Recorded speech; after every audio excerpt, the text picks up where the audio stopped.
prolong yourself to make a bondmaiden a slave of me that I disdain.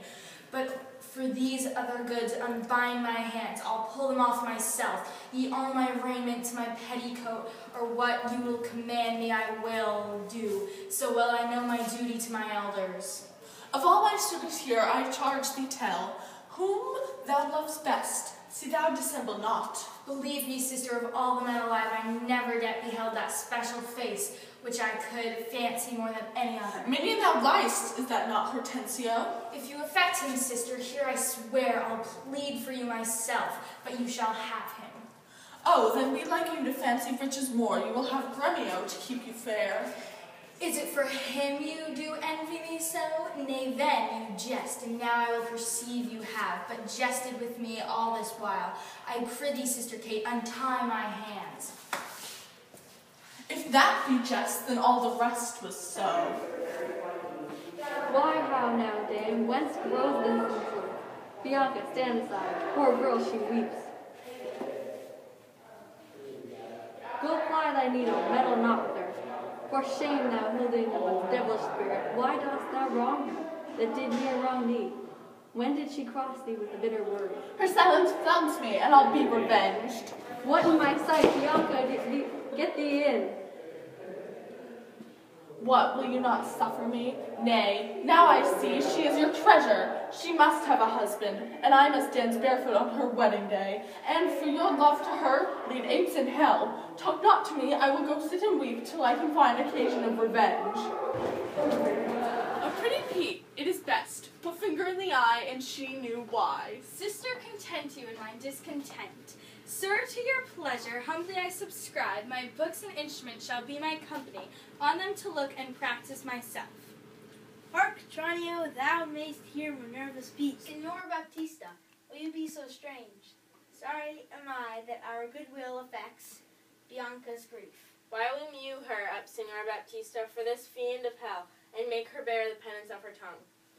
Gentlemen, content you, I am resolved. Go in, Bianca, and for I know she taketh most delight in music, instrument, and poetry. Schoolmasters will I keep within my house, fit to instruct her youth. If you, Hortensio or Signor Gremio, you know any such, prefer them hither for two cunning men.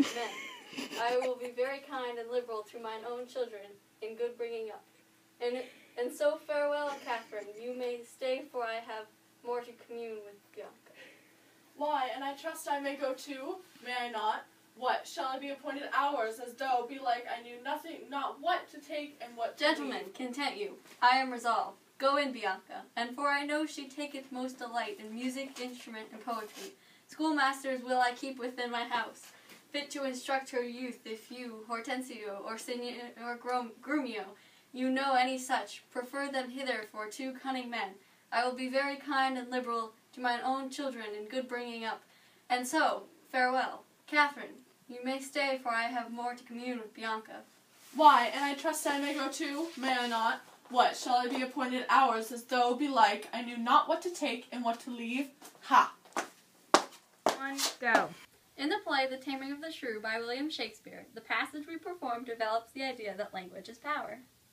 In the first scene we did, Catherine and Bianca start the scene by fighting in front of the suitors and their father, and Catherine comes off as mean, which drives the suitors away, whereas Bianca appears sweet and kind, which attracts the men.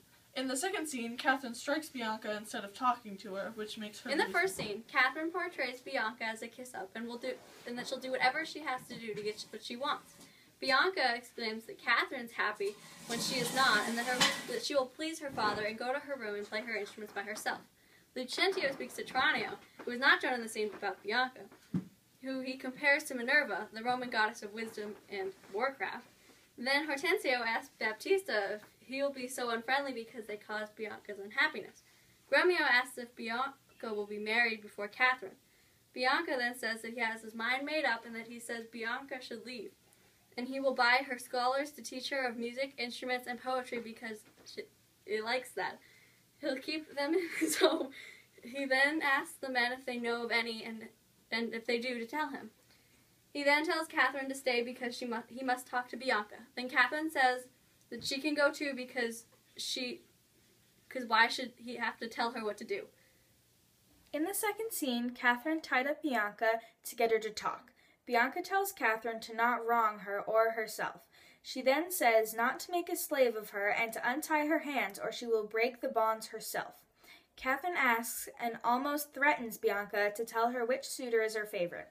Bianca replies with the fact that she hasn't found her true love yet. Catherine calls Bianca a lying hussy and asks if she loves Hortensio. Bianca says if Catherine loves him, she can have him. Catherine says then Bianca will have a rich man like Gremio to keep her in nice clothing. Bianca asked if that was the reason Catherine envied her. She said, "Well, then you joke. All of this has been a joke. Untie my hands." And then Catherine slapped her and said, "If that was a joke, then all of this has been a joke." Then Baptista entered and got extremely mad and untied Bianca's hands. Then he told Bianca not to go near Catherine anymore. Then he says Catherine that she should be ashamed of herself. He asks why she's mean to Bianca when Bianca has never been mean to her, and Catherine says that Bianca's silence makes her look bad, and she will have revenge. These two passages are significant in the play because it shows the relationship between Catherine and Bianca as sisters. The first passage reveals how Catherine and Bianca are characterized. The second passage explains how the two treat each other because Catherine beats up and ties her sister up. By using violence, Catherine loses power because language is power, not violence.